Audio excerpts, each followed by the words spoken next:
जी आनंद भाई, please start कीजिए। नमस्ते दोस्तों, मेरा नाम आनंद है। मैं बेवड़ा हूँ, मध्यसक्त हूँ, अल्कोहलिक हूँ। हाय आनंद भाई। हाय आनंद भाई। हाय कामिल भाई, हाय। हाय नरेश भाई जी। केवल और केवल ईश्वर। अल्कोहलिक एनोनिमस ये जागतिक भातृभाव संगठन के 12 तत्वों का आध्यात्मिक कार्यक्रम, वो मेरी क्षमता अनुसार आचरण करने का मेरा प्रयास, मेरा स्पॉन्सर, मेरे कुछ स्पॉन्सर और आप लोगों का प्यार है दोस्तों। इसके वजह से आज आनंद भी भाई, मैं आपका आवाज थोड़ा वॉल्यूम थोड़ा कम आ रहा है, थोड़ा प्लीज माइक को पास में पकड़िए। बढ़ा देता हूँ। ठीक है, अभी अभी ठीक है। अभी ठीक है। हाँ हाँ, पहले से बेटर है। अभी ठीक है। हाँ ठीक है जी, बोलिए। ओके। तो नमस्ते दोस्तों, मेरा नाम आनंद है। मैं बेवड़ा हूँ, मध्यसक्त हूँ, अल्कोहलिक हूँ। केवल और केवल ईश्वर। अल्कोहलिक एनोनिमस ये जागतिक भातृभाव संगठन के 12 तत्वों का आध्यात्मिक कार्यक्रम, वो मेरे क्षमता अनुसार आचरण करने का मेरा प्रयास, मेरा स्पॉन्सर, मेरे कुछ स्पॉन्सर और आप लोगों का प्यार है दोस्तों। इसके वजह से आज भी सवेरे से पीने के ख्याल आता ही नहीं। एक सुकून भरी जिंदगी महसूस कर रहा हूँ, जी रहा हूँ और जीने में मजा आ रही है। सबसे पहले तो मैं हमारे गणेश भाई का, ये हमारे एल्कोहलिक एनोनिमस की मीटिंग में उनका वेलकम करता हूँ, उनका स्वागत करता हूँ और ये गुजारिश करूंगा उनसे कि आप आते रहिए। जो कुछ अभी बात हो रही थी, हमें जो मिला है वो आपको अगर चाहिए तो आपको आना पड़ेगा। और आते आते वो सब चीजें हमको मिलती है जिसका हमें वो इंतजार रहता है, जिसके लिए जिसकी ख्वाहिश हम लेके जीते हैं। एक दो लाइनें आपके लिए बोलना चाहूंगा कि गम है अंधेरे में, खुद को बेकरार ना कर। गम के अंधेरे में खुद को बेकरार ना कर। सुबह जरूर आएगी दोस्त, सुबह का इंतजार कर। ये इंतजार मेरे जैसे व्यक्ति को होता नहीं है। और इसका ही जो कुछ होता है मेरी जिंदगी, कम ऊंच नीच जो होता है, तो मेरे जैसे व्यक्ति में वो सब्र नहीं होता है कि मुझे हर चीज बहुत जल्दी चाहिए रहती है। मेरी जिंदगी के साथ भी ऐसा ही हुआ है दोस्तों। जो जिंदगी मैं जिया हूँ, जो कुछ मैं कर रहा था, तो उसमें सबसे ज्यादा जो तकलीफ थी कि मैं, मुझ में ये सब्र नाम की चीज नहीं थी। इंतजार करना मुझे पता ही नहीं था। और ऐसी जिंदगी जीते जीते मैंने अपनी जिंदगी तहस नहस की थी। मेरा जन्म एक बहुत ही लोअर मिडिल क्लास फैमिली में हुआ था। घर के हालात बहुत अच्छे नहीं थे, तकलीफें थी। जहाँ जन्म हुआ वो फैमिली और खुद को कोसना, पिताजी को कोसना, ये मेरी आदतें थी। क्योंकि मुझे अपने घर में जो बैल थे, भैंस थे, उनको चराने खेत में जाना पड़ता था। जब से मुझे याद पड़ता है, मेरी उम्र का जो चौथी पांचवी का जो साल है, तो हफ्ते में 3 दिन मुझे स्कूल नहीं जाने मिलता था। और उसके लिए मैं अपने पिताजी पे बहुत गुस्सा रहता था। मुझे ये लगता था कि अगर मेरा जन्म वो हमारे नरेश भाई ये ऐसे बड़े घरों में अगर होता, तो शायद मेरी जिंदगी बहुत अच्छी रहती। मैं खुद को कोसता, पिताजी को कोसता। और ऐसी जिंदगी जीते जीते जब मेरा जहाँ जन्म हुआ वो जगह ठीक नहीं है, वो लोग ठीक नहीं है, मुझे ये सब नहीं चाहिए था, वो गरीबी मैंने देखी थी, वो नहीं चाहिए था। और ऐसी जिंदगी जीते जीते दोस्तों, मैं वो दिन निकाल रहा था। और जैसे मुझे स्कूल में जाने को नहीं मिलता था, तो उसके कारण मेरी पढ़ाई भी रुकी रहती थी, मेरा कुछ होमवर्क बचा रहता था। और उसके कारण और वो फ्रस्ट्रेशन, डिस्टर्बेंसेस रहते थे। और ऐसी जिंदगी चल रही थी दोस्तों। ये सब होते होते ग्रेस ऑफ गॉड मुझे उस वक्त पता चला कि ईश्वर कोई है, मेरी जिंदगी में काम करता है, या फिर उसकी कुछ ब्लेसिंग मेरे साथ में है। जब मैंने 10वीं का एग्जाम दिया, वहाँ बहुत अच्छे मार्क्स आए थे। अब वो 80% मुझे मार्क्स आए थे। उसके बदौलत मैंने फिर अपने नेटिव प्लेस में गया मैं। और वहाँ पे मैं साइंस के लिए एडमिशन लेने के बाद में, वहाँ जब मैं पढ़ाई कर रहा था, तो वहाँ वहाँ का जो रिजल्ट आया मेरा वाला, काफी अच्छा आया। माइक बंद करेंगे प्लीज। तो जो रिजल्ट आया, तो उसके बदौलत मैंने नागपुर के एक बहुत बड़े ख्यातनामी इंजीनियरिंग कॉलेज में सिविल इंजीनियरिंग के लिए एडमिशन ली। और वो वहाँ का जो दौर था, वहाँ मैं देख रहा था, मेरे कलीग थे, मेरे हॉस्टल पे रहने वाले दोस्त थे। वहाँ शराब बनाई जाती थी रूम पे। एक तरबूज लिया जाता था, 1 किलो का अगर तरबूज है तो उसका हम देखते खरीदते वक्त वो लाल है कि नहीं, उसका एक पीस निकाल के काट के उसमें 100 ग्राम शक्कर डाल देते थे और उसको सेलो टेप से वापस चिपका के उसको बंद डब्बे में डाल देते थे। और 24 घंटों बाद उसको दे निकालते थे वो लोग। और उसका पानी सब लोग छान के पीते थे। और पता नहीं उनको उन चीजों में बहुत लुत्फ आता था, बहुत इंजॉय करते थे वो। शायद शराब बनती थी। They was a great scientist, उनको तो मैं साइंटिस्ट का दर्जा दूंगा, क्योंकि एक बंद रूम में शराब जैसी चीज है और दो चीजों से मात्र, एक शक्कर और दूसरा तरबूज, इससे शराब बनी जा सकती है या बनाई जा सकती है। मैं देख रहा था, मैं हैरान था। लेकिन उस वक्त दोस्तों, मैं हमेशा एक विषय जो सब्जेक्ट है शेयर करता हूँ कि we don't have a drinking problem, we have a thinking problem. हमारी समस्या विचारों की है, हमारी समस्या भावना की है। उस वक्त मेरे विचार अच्छे थे, मुझे वो मेरी वास्तविकता का पता था कि मैं बहुत गरीबी से आया हूँ, मुझे अपने आप को संभालना है, मेरे परिवार को संभालना है। और शायद वही वजह थी कि उस वक्त मैं नहीं शराब पी पाया। लेकिन जैसा मेरा एजुकेशन खत्म होता है, मुझे एक बड़े शहर में जॉब मिलता है, मैं जूनियर इंजीनियर बनता हूँ, और फिर वो विचार बदलते हैं। वो सब दिमाग में बैठा था कि जो इंजॉयमेंट मेरे दोस्तों ने मेरे सामने किया था, जो लुत्फ उन्होंने जिंदगी का उठाया था, वो मेरे दिमाग में कहीं बैठा था कि ये चीज अच्छी है। लेकिन उस वक्त मेरे हालात अच्छे नहीं थे। उस वक्त वो मैं खुद को काबिल नहीं समझ पा रहा था वो चीज के लिए, इसलिए नहीं किया। लेकिन जैसा पेमेंट मेरा हाथ में आया, मेरे सैलरी हाथ में आई, और मेरे विचार बदल गए। और वो साल था दोस्तों 1992। उस वक्त मैंने आधी बियर पिया था। एक दोस्त बहुत फोर्स कर रहा था, और ये सेलिब्रेशन जिसको मेरे जिंदगी में बहुत ज्यादा मैंने उसको एंजॉय करना चाहता, तो वो लम्हा जो था, वो मेरा पेमेंट जो हुआ था, जो पैसे मेरे हाथ में आए थे, और मेरे जैसे गरीब व्यक्ति को वो पहला पेमेंट देखना बहुत बड़ी बात थी। विचार बदले और मैंने आधी बियर शुरुआत किया। वो दौर जो था, आगे जैसे जैसे बढ़ते गया, मैंने बहुत से बड़े बड़े ख्वाब देखे थे।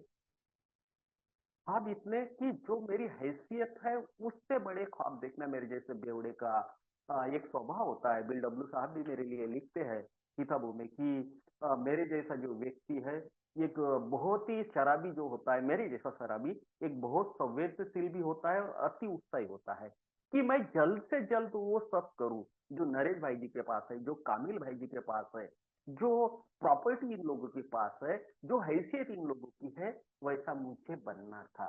ये तकलीफ थी, मैं ख्वाब देख रहा था काबिल भाई ने जो 2 करोड़ का घर बनाया, वो आनंद के पास हो। हमारे नरेश भाई जी ने जो बीएमडब्ल्यू गाड़ी दी, वैसी गाड़ी आनंद के पास में हो। मैं चाहता था मेरी बीवी भी माधुरी दीक्षित या दिव्या भारती जैसे सुंदर हो। Living upon a basis of unsatisfied demand, I was in a state of continuous frustration and disturbances. ये जो तकलीफें थी, जो मैं नहीं कर सका, या वो मंजिल तक के मैं नहीं पहुंच सका, वो मुकाम पे मैं नहीं पहुंच सका, उसके कारण मुझ में फ्रस्ट्रेशन आता था, मैं डिस्टर्ब रहता था। एक और जो शॉर्ट कमिंग है मेरी जिंदगी का, जो जिसको दुर्गुण कहता हूं मैं, उसको लेके जी रहा था। मैं अपनी जिंदगी नरेश भाई जी जैसे लोगों के साथ, कामिल भाई जैसे लोगों के साथ कंपेयर करके जी रहा था, और खुद को कोस रहा हूँ। मेरे साथ में पढ़ने वाले मेरे कलीग जो दोस्त थे, मैं अव्वल आता था क्लास में, अच्छा अच्छा, उस वक्त मेरा अच्छा ये था। तो मुझे ये लगता था कि जिनको मेरे से कम ज्यादा कम मार्क्स आए, वो लोग बहुत आगे निकल गए। मेरे कोई दोस्त डिप्टी कलेक्टर बन गए, कोई प्रिंसिपल बन गए, कोई प्रोफेसर बन गए, और आनंद साला फटीचर इंजीनियर होकर बैठा है। ये खुद को कोसना, ये तकलीफें थी, और उसके वजह से मैं अपने जिंदगी को एंजॉय नहीं कर पाता था। मेरी जिंदगी में सुकून नहीं था। और जब मेरे जैसे व्यक्ति में सुकून नहीं होता है, मैं हमेशा इरिटेटेड रहता हूँ, डिस्कंटेंट रहता हूँ, चिड़चिड़ा होता हूँ, बेचैन होता हूँ, तो मेरे जैसे व्यक्ति को कभी लस्सी पीने की याद नहीं आती। मैं थम्सअप पीने नहीं जाता। जब भी मैं अस्वस्थ रहा, चिड़चिड़ा हुआ, बेचैन हुआ, मुझे शरबत की याद नहीं आई, मुझे थम्सअप की याद नहीं, मैं लस्सी पीने नहीं गया, मैं शराब पीने गया। कौन सी पिया, कितनी पिया, एल्कोहलिक एनर्स में कोई मायना नहीं रखता। लेकिन हमारे बीडब्ल्यू साहब कहते हैं कि we have to find out the root cause of our disease. मैं क्यों पी रहा हूँ और इतनी क्यों पी रहा हूँ, इसकी वजह क्या है। तो देखता हूँ कि मैं पहले से ही एक ऐसा व्यक्ति था जिसको अपनी जिंदगी के बारे में कोई सेटिस्फेक्शन नहीं था। जो सुकून मुझे चाहिए था उस वक्त नहीं था, उसके वजह से ये सब मेरा बढ़ते जा रहा था। दौर वो भी था जो जिंदगी में कम ज्यादा ऊंच नीच मेरे साथ में हुआ, तो मुझे ये लगता था कि ये चीज अच्छी है, उसके पीछे मैं छुपता था दोस्तों। मैं एक भगोड़ा टाइप का व्यक्ति हूँ। जो समस्याएं मेरी जिंदगी में आई, उसको फेस करना मुझे नहीं आता था। जो प्रॉब्लम्स मेरे साथ में थे, उनको फेस मैं नहीं कर पाता था। और तकलीफें ये बढ़ती जा रही थी। अजय भाई माइक बंद करेंगे प्लीज। तो मेरी तकलीफ ये थी कि मैं अपने जिंदगी के साथ कनेक्ट नहीं था। नैतिकता का अधपतन जिसको मैं कहता हूँ कि मेरी जिंदगी में मेरा कुछ वजूद है, मेरी जिंदगी में मेरा अपनापन है, मैं खुद से प्यार करूं, ये चीजें नहीं थी। मैं हमेशा खुद को कोसना, आत्मग्लानि में रहना, ये मेरी आदत बन गई थी। जिंदगी में कुछ ऊंच नीच होते रहता है। मैंने भी कुछ ऐसी गलती करे है जिंदगी जीते जीते कि मेरा जो जॉब छोड़ चुका था मैं, कोई वजह थी, वो शेयर करने की जरूरत नहीं यहाँ पे। लेकिन उसके बाद में मैंने जो बिजनेस शुरू किया था, बिल्डिंग मटेरियल का मैं शॉप चलाता था और उसमें काफी अच्छा पैसा दिख रहा था मुझे। लेकिन थोड़े में अगर मैं संतुष्ट रहूं, थोड़े में अगर मैं सेटिस्फेक्शन मानूं, तो ये मेरी आदत नहीं है। मुझे और चाहिए, बहुत ज्यादा चाहिए। ये मेरी तकलीफ, लस जिसको कहते हैं, लालसा जिसको कहते हैं, ये मुझ में बहुत भरी थी। शायद मेरा एक 3 रूम के घर में मेरा शायद परिवार पल जाता या मैं रह जाता। लेकिन एक घर से क्या होगा? एक बिल्डिंग बन गई, दूसरी बनाई है, तीसरी बनाई है, कितना? एक मोटरसाइकिल से या एक साइकिल से शायद मेरा काम चल जाता है। लेकिन मेरी ख्वाहिश है वो बीएमडब्ल्यू जो नरेश भाई जी ने दी, ये मेरी ख्वाहिश है। मैं उनकी बराबरी करना चाहता था और यहीं पे तकलीफें बढ़ती गई। जो व्यापार मैं कर रहा था, और एक दुर्गुण मेरे में है कि मैं जब जी रहा था, वो मेरा अच्छा शॉप वगैरह अच्छा चल रहा, मेरा बिजनेस अच्छा था, कोई मेरे पास उधार मांगने आता था और उधार मांगता, वो हाथ जोड़ता मेरे सामने कि आनंद सेठ, अगर आप मेरे को 20-30 हजार का उधार देंगे तो मेरे बच्चों के सर पे छत बन जाएगी, मेरे बच्चे आपको दुआएं देंगे, मेरा परिवार आपको अच्छा समझता है, दुआएं देंगे। और ये चीजें दोस्तों अंदर से मुझे अच्छी लगती थी।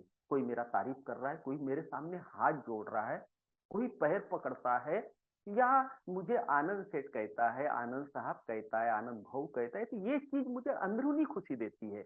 और ये मेरे साथ हो रहा था। और वो जो लिमिट है, जो कि मुझे कभी नहीं जमा, या मेरे जैसे जो अल्कोहलिक व्यक्ति है उसको बैलेंस करना नहीं आता, वो तकलीफ मेरे साथ में भी थी। As usual I am alcoholic, जो आज कबूल करता हूँ। आज मुझे मालूम है कि मैं अल्कोहलिक हूँ, उस वक्त ये चीजें मालूम नहीं थी।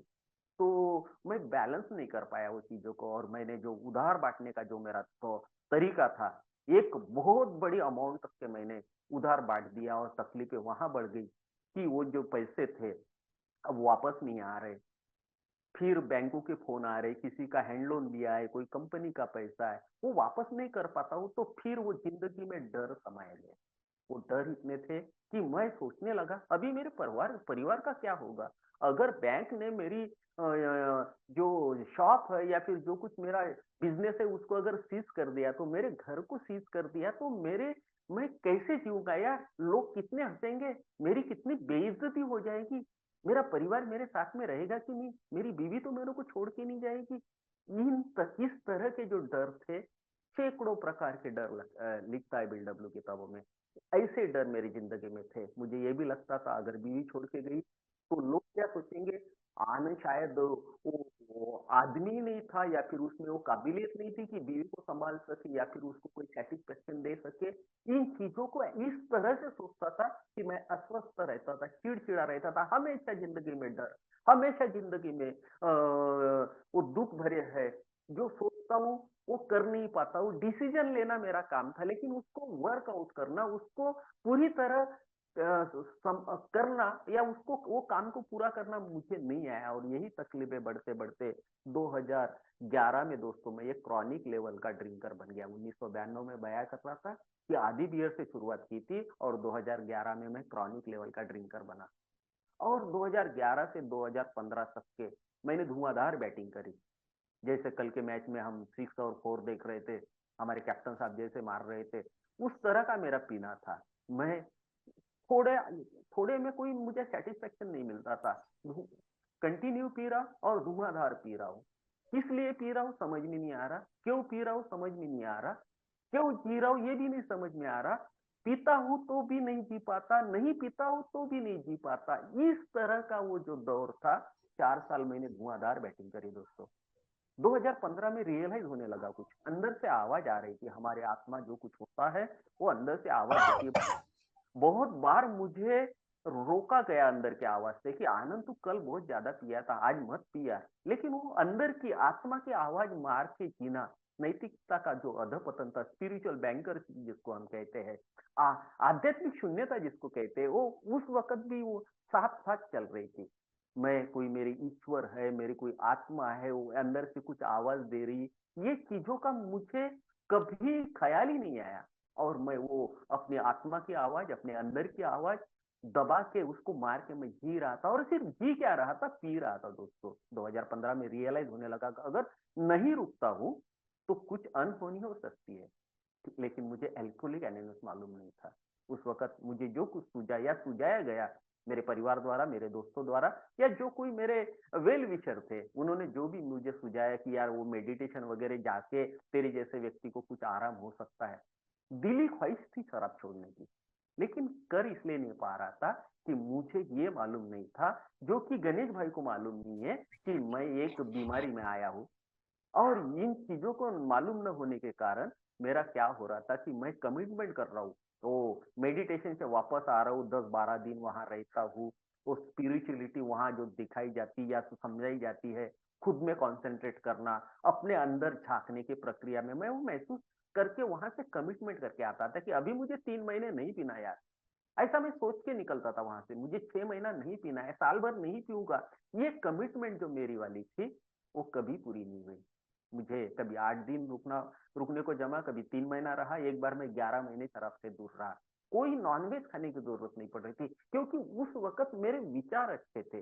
जो टारगेट, जो ध्येय मैं अपनी जिंदगी के बारे में सोचता था, उसको पूरा करने का वो जो था, क्योंकि विचारों में सात्विकता थी। वो मेडिटेशन को जब जाता था तो मुझे ये आहार जो होता है, जो हम कंज्यूम करते हैं, जो अपने शरीर के अंदर डालते हैं, उस पे बहुत ज्यादा ख्याल रखने को कहा जाता था या सिखाया जाता था, बोला जाता था। और आहार मतलब दोस्तों सिर्फ मैं जो खा रहा हूँ, अपने पेट में डाल रहा हूँ, उसको आहार नहीं कहते हैं। आहार मेरे 5 इंद्रिय है, जैसा मेरा जुबान है, मेरे कान है, मेरे नाक है, मेरे आंखें है, मेरी त्वचा है, जिससे मैं किसी को स्पर्श करता हूँ।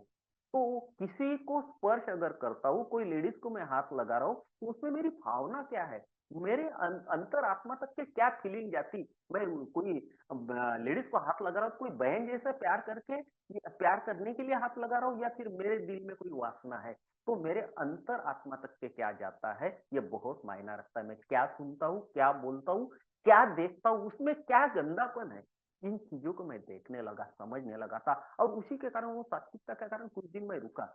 लेकिन यहाँ अल्कोहलिक एनोनिमस में बोला जाता है कि कोई मानवीय ताकत मेरे जैसे व्यक्ति को, खासकर मेरे जैसे व्यक्ति को जो शराबी है, उसको शराब से दूर नहीं रख सकते। जो मानवीय प्रयास थे मैं पूरा कर लिया था। और 10 अक्टूबर 2018 को अल्कोहलिक एनोनिमस की मैंने पहली मीटिंग की, मेरी मिसेस मेरे साथ में थी। मेरा नेटिव प्लेस है, वहां से 16 किलोमीटर पे मीटिंग होती है। और अब भाई जो संतोष भाई अभी बात कर रहे थे पुणे से, उनको मैं बहुत अच्छे तरह से पहले से जानता हूँ कि कोरोना का जो पीरियड था, उस वक्त मैं अपने फेलोशिप की, वर्धा फेलोशिप की 1.25 साल ऑनलाइन मीटिंग चलाए। इस वजह से ये लोग, ये नाम मुझे बहुत ज्यादा पसंद है, या फिर ये कंटिन्यू उस मीटिंग में होते थे, तो इन लोगों से अच्छी पहचान या बातचीत होती थी। तो वो जो दौर था कि मैं अल्कोहलिक एनोनिमस की मीटिंग में आया, और जो आज का सब्जेक्ट है, मुझे बताया जा रहा था कि मैं कोई बीमारी में आया हूँ।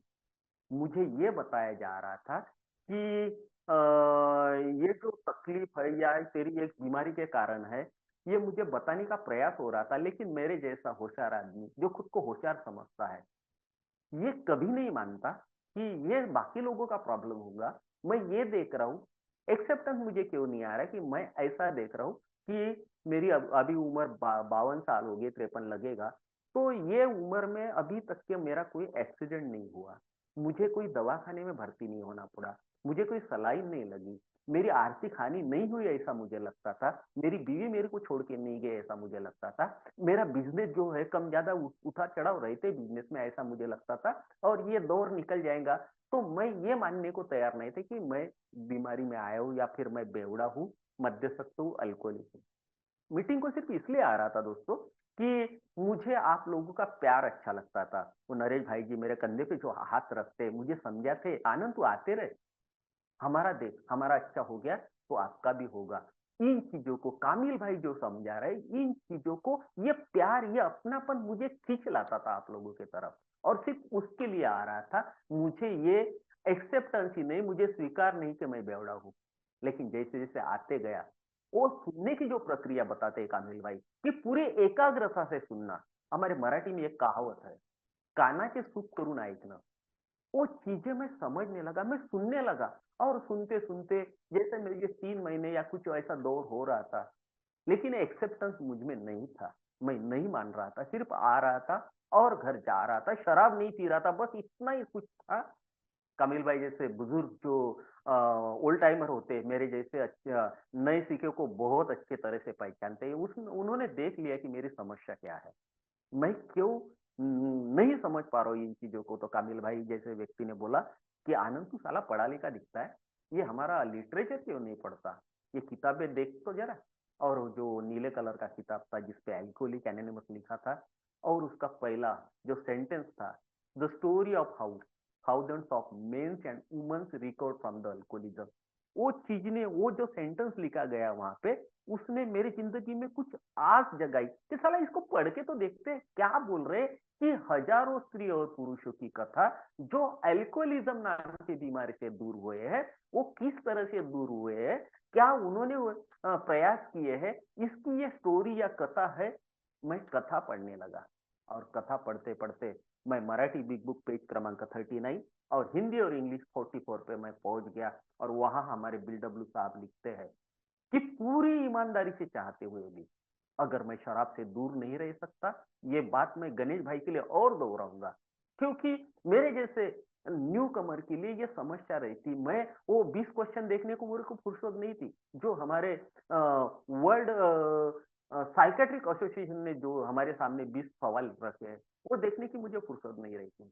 मुझे ये नहीं लगता कि मेरा कुछ गया नहीं, लेकिन पूरी ईमानदारी से मैंने जो प्रयास किए थे, बिलडब्ल्यू साहब वहां लिखते हैं मेरे जैसे व्यक्ति के लिए कि पूरे ईमानदारी से चाहते हुए भी मैं शराब से दूर नहीं रह सकता। ये पहली बात। और दूसरी बात है कि मेरा कोई इनिशियल कोटा होता है, 30, 60, 90, वाट एवर में भी, जो भी मैं, मेरी जिंदगी में ऊंच नीच होता है, और उसके लिए मैं शराब पीने जाता हूँ। 16,821 वजह बताते हैं एल्कोहलिक एनोनिमस मेरे जैसे पीने वाले व्यक्ति की, इतने बहाने हैं मेरे पास। तो कोई भी बहाने की वजह से पीने जाता हूँ, और मुझे पीना सिर्फ 90 रहता है, मुझे पीना सिर्फ 60 रहता है। एक पैक पीना है, 1.5 पैक पीना है, इतना पीने के लिए मैं जाता हूँ, लेकिन उतना ही पी के मैं वापस नहीं आता। एक बार मुझे ये कहा जाता है कि मुझे ढक्कन खोलना याद है बॉटल का, बंद करना मैंने सीखा ही नहीं। जब तक कि वो शराब मेरे सामने पड़ी है, तो मेरा एक ही वो डायलॉग था उस वक्त दोस्तों, कि रहे पड़ी पेट में। जो चीज ये है, शराब है, ये बाहर अच्छी नहीं लगती थी, वो मेरे पेट में जब अच्छी जाती है, पूरी जाती है, तब मुझे अच्छा लगता था। वो डायलॉग में बोला करता था, रही पड़ी पेट में, बाहर क्या करेंगे इसका, बाहर इसका क्या काम है। तो इस तरह का जब मैं देखता हूँ कि मेरा जो कंट्रोल, इसका क्वांटिटी का जो कंट्रोल है मुझ में नहीं है, पूरी ईमानदारी से मैं चाह रहा हूँ शराब छोड़ने का, फिर भी मुझसे नहीं हो रहा, ये चीजें अगर दो मेरे साथ होती है, तो बिलडब्ल्यू साहब लिखते हैं कि आनंद, यू आर प्रोबेबली अल्कोहलिक, तू संभावित बेवड़ा बन गया ना, तू शराबी बन गया, देख। और दोस्तों, ये दो चीजें जब मैंने अपनी जिंदगी में झांक के देखा, सोच के देखा, अपने अंतर मन में झांका, अपनी जिंदगी में झांकने का प्रयास किया, तो इसमें पूरी सत्यता थी। ये 100% सही था कि मैंने 2015 को प्रयास किए थे। मैं चाहता था शराब से दूर होना, लेकिन पूरी तरह शराब से दूर नहीं हो पाया। मैं सिर्फ 90 पीने के लिए जाता था, 90 पी के वापस नहीं आ सका। तो ये दो चीजें जब मैंने रियलाइज किया कि हाँ यार आनंद, तेरे साथ ये हो गया, तो वो पहली चीज मेरे साथ में हुई कि वो एक्सेप्टेंस था कि मैंने मान लिया कि मैं बेवड़ा बन गया हूँ, मैं शराबी बन गया हूँ। लेकिन सिर्फ शराबी बन, ये मानने से थोड़ी मेरी रिकवरी शुरू होनी थी। ये आज का जो टॉपिक है दोस्तों, बिग बुक का पेज नंबर 407 पे बीडब्ल्यू साहब लिखते हैं कि acceptance is the key to liberation. अब मुझे स्वातंत्र्य चाहिए। किस चीज से मुक्ति चाहिए मुझे? ये शराब की याद जो मुझे आती है, बार बार उसको पीने जाता हूँ, वो न चाहते हुए भी पीता हूँ, इससे मुझे फ्रीडम चाहिए, लिबरेशन चाहिए, स्वातंत्र्य चाहिए। वो जो दुर्गुण मेरे साथ में खचाखच भरे हुए हैं, जो कुछ मैं जिंदगी जीने का मेरी ओल्ड आइडियाज थी, मैं किस तरह सोचता हूँ, कैसे विचार करता हूँ, कोई चीज का देखने का मेरा पर्सपेक्टिव क्या है, किस ढंग से उसको आइडेंटिफाई करता हूँ, किस तरह से बाकी लोगों को मैं जज करता हूँ, ये मेरे ओल्ड आइडियाज जब तक के मैं बदलूंगा नहीं, जब तक के ये एक्सेप्टेंस नहीं आएगा कि मुझे सिर्फ शराब से दूर रह के नहीं रहना है, या फिर मुझे शराब मेरी समस्या नहीं है, मेरी समस्या कुछ और है, ऐसा जब तक के मैं महसूस नहीं करता। दोस्तों, शराब तो रुकी हुई थी, लेकिन वो 4 घुड़सवार की बात होती है एल्कोहलिक कैनबस में, वो मेरे पीछे दौड़ रहे थे। वो घुड़सवार थे भय, घबराहट, निराशा और मायूसी। ये शराब रुकने के बाद में भी मुझे तकलीफ दे रहे, मैं सुकून महसूस नहीं कर रहा हूँ। वो जो मुझे चाहिए, जो आप लोगों के पास है, जो मुझे चाहिए था, वो मेरे पास नहीं था। मैं मात्र शराब से दूर हूँ। लेकिन ये जिंदगी जिंदगी भी नहीं थी, और ज्यादा जिंदगी में वो डर समाये थे। जब मैंने अपनी जिंदगी की वास्तविकता देखी, अपने नजरों के सामने वो सब आया मेरे सामने, कि फिर मुझे दिखने लगा, क्योंकि शराब रुकी है तो होश आ रहा था, समझने की ताकत वापस आ रही थी, जिसको हम सैनिटी कहते हैं, वो वापस आ रही थी, क्योंकि शराब नहीं पी रहा हूं, दिमाग काम कर रहा है। शरीर नहीं है इतना स्वस्थ, लेकिन दिमाग काम कर रहा है। तो ये चीजें महसूस कर रहा हूँ कि मैं जिंदगी का क्या तहस नहस कर दिया, कितनी अस्त व्यस्तताएं कर ली मैंने अपनी जिंदगी में। और ये मेरी जिंदगी की अस्त व्यस्तताएं, इसको स्वीकार करना, ये सबसे बड़ी तकलीफ वाली बात थी। मुझे हैप्पी फ्री और जॉयस लाइफ चाहिए, मुझे फ्रीडम चाहिए, मुझे स्वातंत्र चाहिए, उन सब चीजों से जो मुझे तकलीफ देते हैं। और मुझे तकलीफ कौन दे रहे थे, तो सबसे ज्यादा जो तकलीफ मुझे दे रहे थे, मेरे कैरेक्टर डिफेक्ट। बिल डब्ल्यू साहब भी लिखते हैं कि मेरे जैसे व्यक्ति का जो रूट काउज ऑफ डिसीज है, मेरा जो तकलीफ है, वो मेरे अंदर अंदर ही है कुछ। और अंदर जब मुझे झांकना है, तो वो स्वीकार करने के लिए वो जो रिगरस ऑनेस्टी की बात बिल डब्ल्यू साहब करते हैं, वो मुझ में नहीं थी।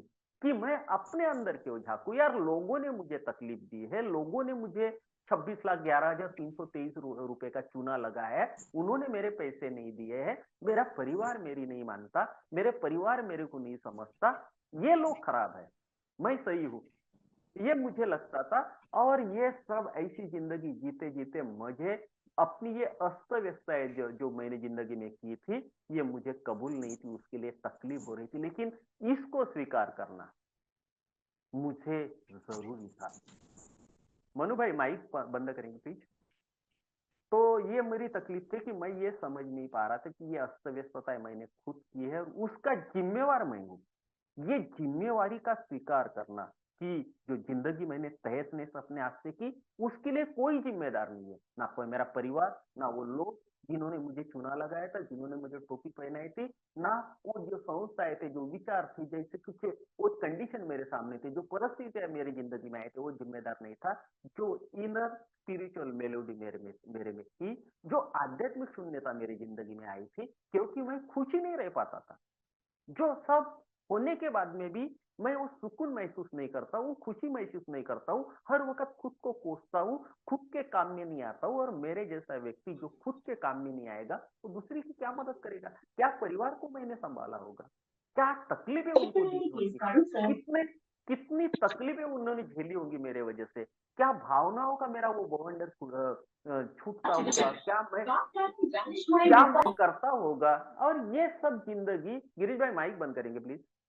तो ये जो तकलीफें थी, ऐसी तकलीफों के साथ में मैं जी रहा था, और उसके लिए मैं लोगों को जिम्मेवार समझता था, जो कि मेरी गलती थी। और ये स्वीकार करना जब शुरू किया, तो मेरी वो रिकवरी की प्रक्रिया में मैं आ गया। लेकिन तकलीफ ये थी कि मुझे, आप लोग कहते हैं कि कोई उच्च शक्ति को मानना पड़ेगा यार आनंद, तुझे इन चीजों को मानना पड़ेगा, ये स्वीकार करना पड़ेगा कि कोई मानवीय ताकत तेरे को ये शराबियत नाम की जो बीमारी उससे दूर नहीं कर सकती। केवल और केवल हायर पावर, उच्च शक्ति, ईश्वर, परमात्मा, जो कुछ भी आप कहे, वो मुझे निजात दे सकती है। मेरा गए हुए जो अच्छा और बुरा सोचने की जो समझ है, वो वापस सिर्फ वो हायर पावर दे सकता है। मैं एक संप्रदाय में पला बड़ा, जो मेरे विचार थे, जो मेरी सोच थी, वो धर्म के अनुसार या वो संप्रदाय के अनुसार, तो मुझे इस ईश्वर का अस्तित्व ये एक्सेप्ट नहीं हो रहा था। तकलीफ थी उन चीज़ों में कि नहीं यार, मैं थोड़ा-सा साइंस को मानने वाला और ये कुछ होता नहीं, ये सब अपने आप इन्वेंशन हुआ, इतने सारे जो साइंटिस्ट बने, इन्होंने जो शोध लगाए, इन्होंने जो कुछ किया, इसके वजह से ये दुनिया डेवलप हो गई है। इसमें ईश्वर का क्या रोल है? ऐसे मेरे ख़यालात, ऐसे मेरे विचार, ये कंसेप्ट समझना ईश्वर का। लेकिन नरेश भाई जी जैसे लोग बहुत होशियार होते हैं।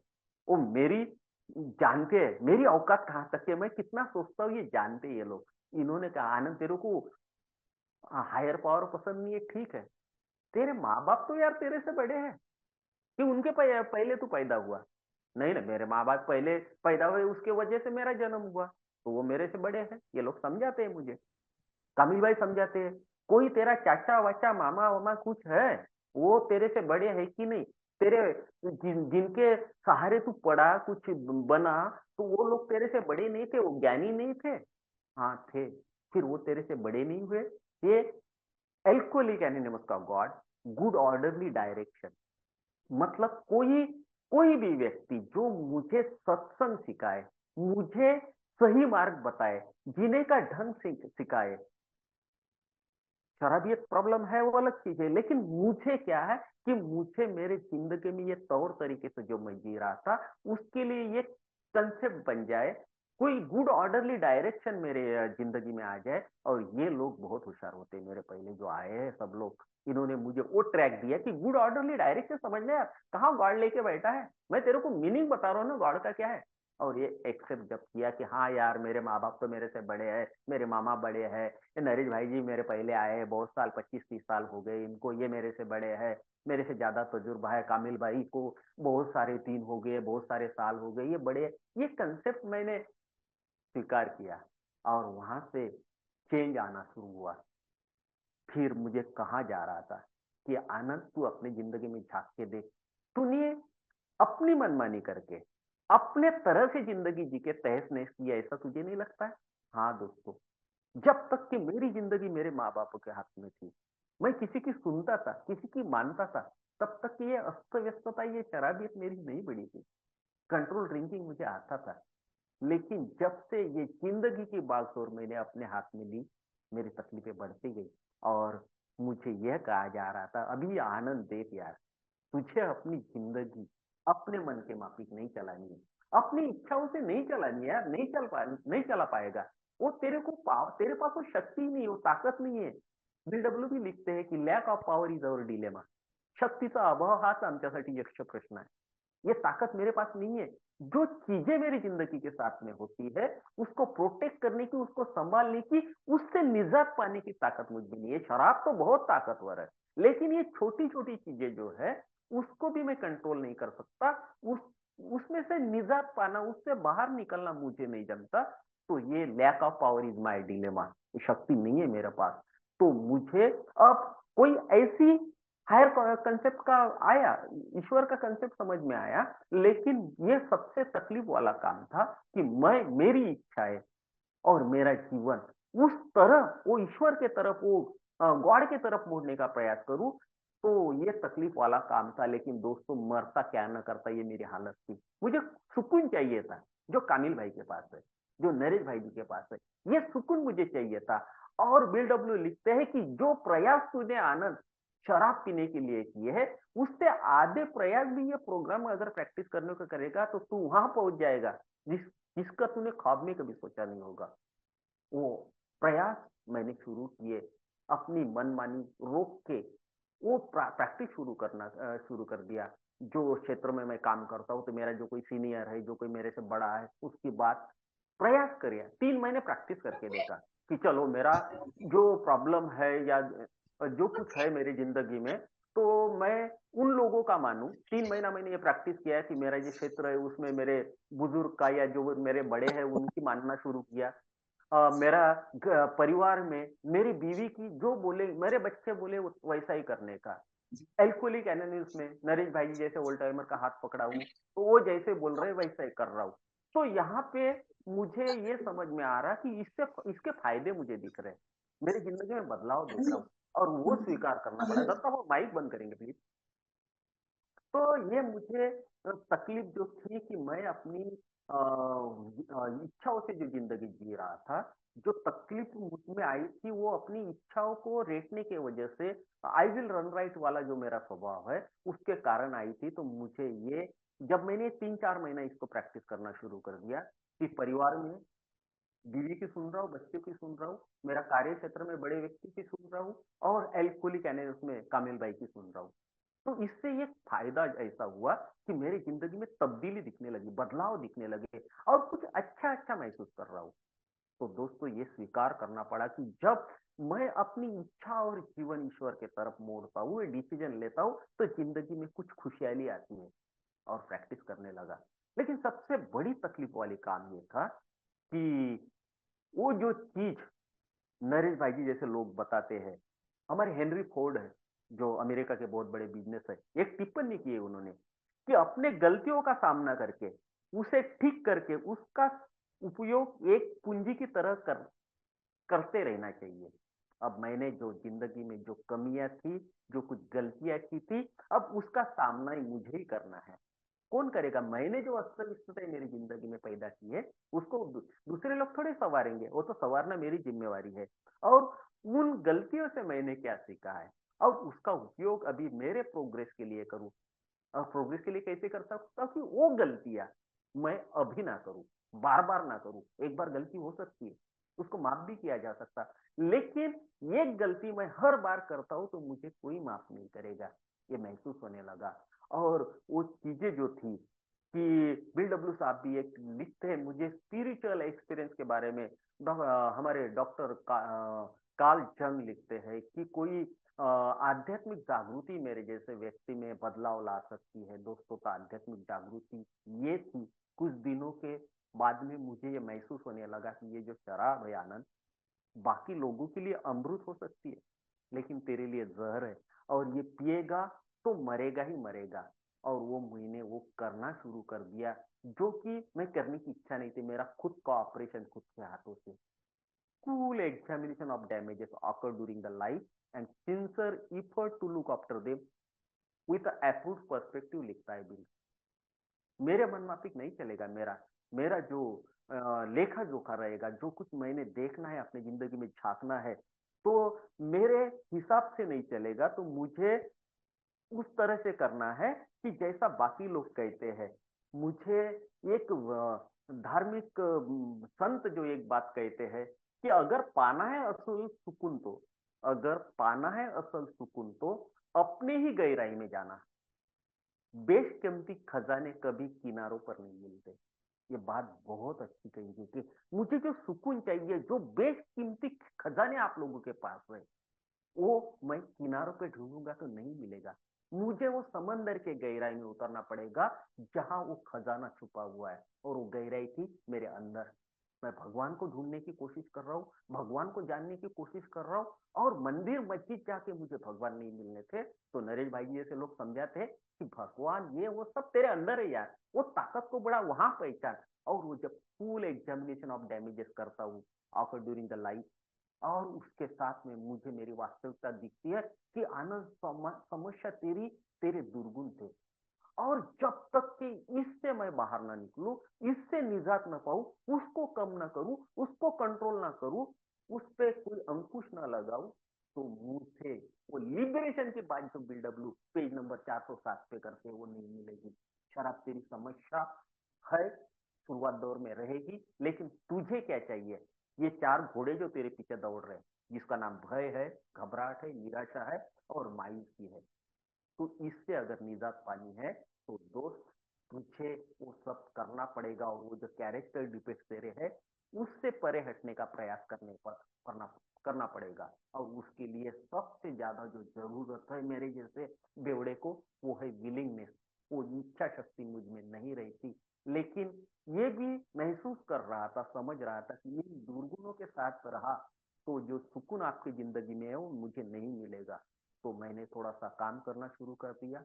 मैं अपने कॉन्सेप्ट की मदद से मैंने अपने दुर्गुण जाना था, समझा था, क्या-क्या मेरे प्रॉब्लम थे और उसको रेक्टिफाई करके, उसमें सुधार लाके, उसपे कोई अंकुश लाके या उसको कंट्रोल करके ही मैं जी सकता था सुकून भरी जिंदगी। लेकिन उसके लिए मुझे पूरी विनम्रता से ईश्वर के सामने वो सब कबूल करना था, या मेरी कमजोरी मैं बयां करना था ईश्वर को। ईश्वर, ये जो दुर्गुण है मेरे वाले, जो मेरी खामियां है, जो कमियां है, मैं अपने आप नहीं निकाल सकता, उसके लिए आप मुझे मदद करो। मुझे घुटनों के बल बैठना पड़ा उनके सामने। और मुझे ये लगता था, मैं विनम्र था उस वक्त, जो समझ रहा था कि मैं सब लोगों की तारीफ करता हूँ, सबको अच्छा बोलता हूँ, सबका सम्मान करता हूँ, सब लोगों की इज्जत करता हूँ। कामिल भाई से कभी बुरे यानी आवाज चढ़ा के बात नहीं करता हूँ, नरेश भाई जी को कभी आवाज चढ़ा के बात नहीं करता हूँ। तो मुझे लगता था मैं बहुत विनम्र हूँ, मैं सबका आदर करता हूँ, मतलब मैं विनम्र हूँ। लेकिन परफेक्ट ह्यूमिलिटी की बात बिल डब्ल्यू साहब करते। ग्रैपेवाइन 1961 के जून महीने का जो ग्रैपेवाइन आया है, उसमें परफेक्ट ह्यूमिलिटी क्या है, विशुद्ध नम्रता की बात बिल डब्ल्यू करते हैं। और वहां वो लिखते हैं कि मैं मेरे खुद के बंधनों से, बॉन्डेज ऑफ सेल्फ जिसको कहते हैं, मैं मेरे अहंकारों से और मेरे दुर्गुणों से मुक्त होकर, जो बोझ लेके मैं चल रहा हूँ, ये बोझ से मुक्त होकर हर वक्त, हर जगह ईश्वर की इच्छा क्या है, और वो ईश्वर की इच्छा जान के उसके तहत मैं जिंदगी जीऊं। और उसको बिल डब्ल्यू साहब ने विशुद्ध नम्रता जिसको कहते हैं वो लिखा है, वो कहते हैं। और ये चीजों को जब मैं समझा, तो मुझे ये लगने लगा कि साला मैं, नम्रता जी जिसको बोल रहा था वो गलत थी। मुझे मेरे वो जो स्वभाव दोषों का जो बोझ है, मुझे जो अहंकार मुझ में भरा है, जो आई विल रन राइट वाला मेरा काम है, इन सब चीजों से जब मुक्ति मिलेगी, उन ये बोझ मेरे सर से कम होगा, मेरी जिंदगी से दूर होगा, तब मुझे वो एक्सेप्टेंस इज अ की टू लिबरेशन वो मिलेगा। मेरे स्वातंत्र की चाबी यहाँ पे है। मुझे अपने बंधनों से मुक्त होना है। वो अहंकार मुझ में भरा हुआ था, मैं सेल्फ सेंटर्ड था, मैं स्वार्थी था, आत्म केंद्रित था, अविचारी था, जिंदगी में बहुत से डर भरे हुए थे। इन सब चीजों को दूर करूंगा तो मैं हैप्पी फ्री और जॉयस लाइफ जी सकता हूँ। और उसके लिए मुझे ये सब चीजों से दूर होना है।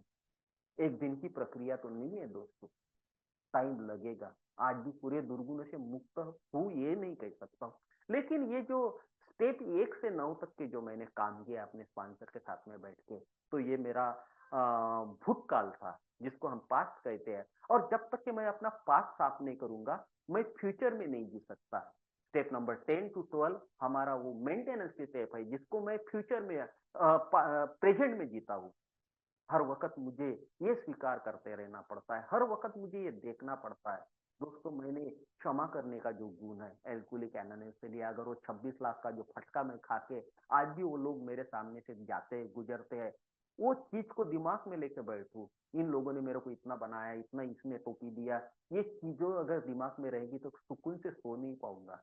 और मेरे जैसा व्यक्ति जब चिड़चिड़ा होता है, बेचैन होता है, तो मुझे शरबत की याद नहीं आती दोस्तों। जब ये मैंने इन चीजों को धीरे धीरे एक दिन के आधार पर प्रैक्टिस करना शुरू कर दिया, और वो मुकाम जब आया, 2 अमेंड्स आज भी मेरे बच्चे हैं।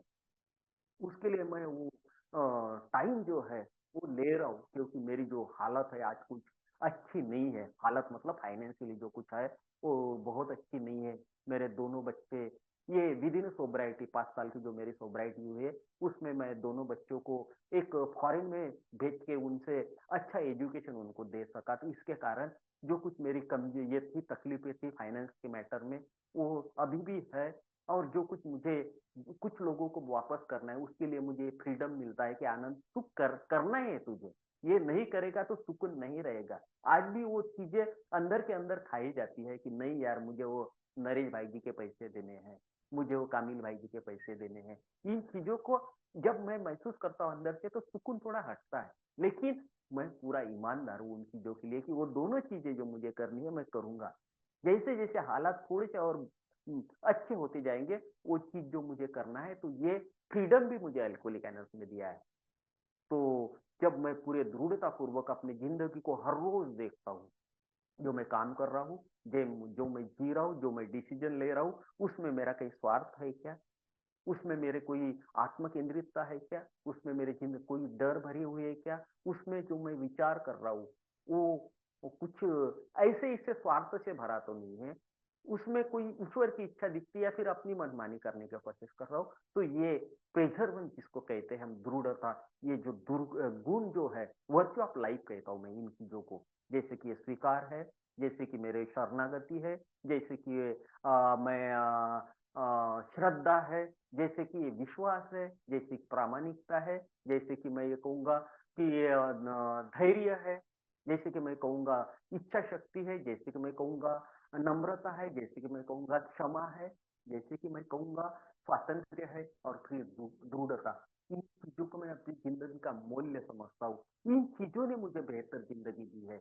मेरी जिंदगी को ऊंचा करने का, वो बेटर वर्जन में लाने का प्रयास इन चीजों के, ये चीजें मेरे पास थी नहीं, और ये चीजें नहीं होने के कारण मैं खुश नहीं रह पाता था। आत्मसंतुष्टि ये मेरे जिंदगी में थी नहीं। क्या पैसा था, क्या क्या खोया था, क्या पाया था, इससे ज्यादा जिस तरह से मैं विचार करता था अपनी जिंदगी, जैसे जिस तरह से सोचता था, वो मेरा नजरिया गलत था। एल्कोहलिक एनोनिमस ने मुझे अपने जिंदगी के तरफ देखने का वो एटीट्यूड है, जो नजरिया है, वो बदलने के लिए काबिल बनाया कि नहीं यार, जो कुछ हुआ गया को गंगा, बस बचा वो तीरथ, इसको समझ के अगर जीऊंगा, दृढ़ता पूर्वक हर डिसीजन पे काम करूंगा। मेरे जैसा व्यक्ति बहुत बेसब्रा होता है। सबर नाम की चीज, पेशेंस जिसको कहते हैं, ये वर्च्यू ऑफ लाइफ समझता हूँ मैं। जिंदगी जीने के लिए ये चीज बहुत जरूरी है। कोई चीज के लिए राह देखना, कोई चीज के लिए थोड़ा सबर करना, ये चीजें मेरे साथ नहीं थी। मैं बड़ा बड़ा बेसब्रा भी और अति उत्साही कि मुझे जल्दी चाहिए। तो ये चीजों को मैं प्रैक्टिस करने लगा। और सबसे बड़ी बात जो मैंने यहाँ सीखी है एल्कोहलिक एनोनिमस में, वो थी रिगर, इसको रिगार्डलेस लव जिसको हम कहते हैं, कि निस्वार्थ प्यार करना किसी से। जैसे गणेश भाई से मेरी पहचान भी नहीं है, लेकिन मुझे लगता है कि जो कुछ मुझे मिला है वो गणेश भाई की जिंदगी में आए, आप लोगों की जिंदगी में आए। जो सुकून मेरे पास है वो सबके पास। और ये सब करते वक्त, ऐसा प्रार्थना करते वक्त ईश्वर को, उसमें मेरा कोई स्वार्थ नहीं है। मैं जानता भी नहीं बहुत से लोगों को। तो ये जो रिगार्डलेस लव की जो भावना है, ये एल्कोहलिक एनस में मुझे सीखने को मिली। मुझे देते रहना है, अध्यात्म का नाम लेना नहीं होता है। मैं धार्मिक था, मैं भगवान से हमेशा मांगता था, भगवान मुझे ये दे दे, वो दे दे, मैं तेरे को 1.25 रुपए का पेड़ा चढ़ाऊंगा, 11 रुपए का ये करूंगा। भगवान के पास जैसे पैसे भी नहीं थे और ये चीजों को भूखा था। मैं भगवान को हमेशा मांगता था, देता कुछ नहीं था। आज मेरे पास थोड़ा सा टाइम है, थोड़ा सा टैलेंट है, थोड़ा सा पैसा भी है समझ लो, तो वो मैं उन लोगों के लिए खर्चा करूं जो आज भी ये समस्या से पीड़ित है। जो मैं दे सकता हूं वो प्रयास करूं कि बाकी लोगों तक के एल्कोहलिक एनोनिमस का मैसेज किसी भी तरह से कैसा भी पहुंचे, तो ये मैं प्रयास करते रहूं। दान देने की प्रक्रिया, दान देना एक भावना जो होती है, उसमें जो सुकून मिलता है दोस्तों, वो कोई पैसे कमाने से नहीं मिलता। मैंने पैसा भी देखा है अपनी जिंदगी में, लेकिन ये जिंदगी नहीं थी। ये 5 साल का जो सफर, और कुछ दिन अभी हो गए, 5 दिन और ज्यादा हो गए, और 5 साल 5 दिन आज आज हो गए। तो इन दिनों में पैसे से ज्यादा जो कुछ सुकून मिलता है, तो किसी को मदद करने से, किसी को, जिसको चैरिटी हम कहते हैं, दान करने से जो सुकून मिलता है, वो बाकी पैसा कमाने में नहीं मिलता है। ये मैं महसूस करता हूँ, और ये चीजें मैं स्वीकार करने लगा हूँ। और ये सब चीजें है मेरे वो स्वातंत्र की चाबी, जिसको मैं एक्सेप्टेंस इज अ के ऑफ लिबरेशन कहता हूँ। मेरा वक्त हो गया है, शायद ऐसा लग रहा है, हाँ टाइम हो गया। तो इसके बाद में एल्कोहलिक एनोनिमस का प्रोग्राम प्रैक्टिस करते करते 3 चीजों में बढ़ोतरी हो गई है, जो कि मैं बदलाव महसूस करता हूँ। जो मुझ में बहुत सारा अहंकार था, उसकी जगह हर रोज विनम्रता ले रही है, महसूस कर रहा हूँ। हर रोज सुई के नोक के बराबर कुछ बदलाव दिखता है। मुझ में कभी जिम्मेवारी का एहसास नहीं था, जो जिम्मेदारी एल्कोहलिक एनोनिमस के प्रति मुझ में होनी चाहिए, मेरे परिवार के लिए मेरे पास जो जिम्मेवारी होना चाहिए, जो समाज ने अभी तक के मुझे सहा है, आज मैं गिव बैक टू सोसाइटी क्या कर रहा हूँ, लोगों को मैं क्या दे सकता हूँ। तो ये चीजें मेरे साथ में नहीं थी। तो ये एहसास जिम्मेवारी का एल्कोहलिक एनोनिमस के ये प्रोग्राम ने मुझ में दिलाया। और तीसरी एक बहुत चीज, एटीट्यूड ऑफ ग्रेटिट्यूड मुझ में नहीं था।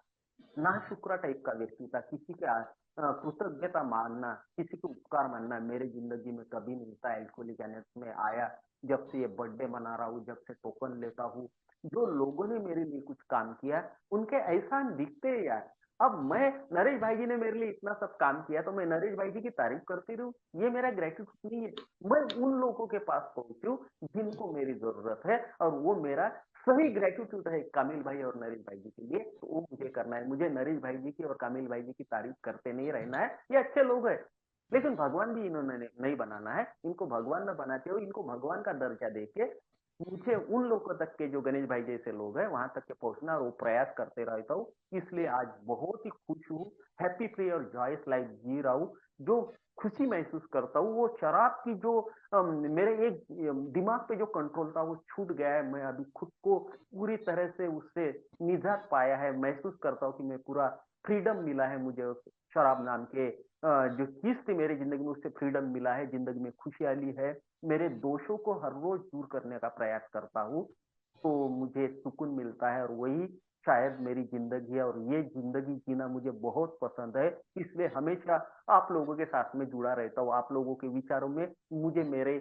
औकात का पता चलता है, मेरे अस्तित्व का पता चलता है, मेरे वास्तविकता का पता चलता है। और जिस व्यक्ति को अपनी वास्तविकता का पता रहता है, वो गलती नहीं करता, और शायद इसी की वजह से मैं जब से एल्कोहलिक एनोनिमस में आया हूँ, ईश्वर ने मुझे वापस पीने नहीं दिया। तो यही चीजें, ये विचार जो है, ये एल्कोहलिक एनोनिमस के तत्व जो है, इसको प्रैक्टिस करते रहता हूँ, और मजा आ रही है दोस्तों जीने में। Thank you everybody.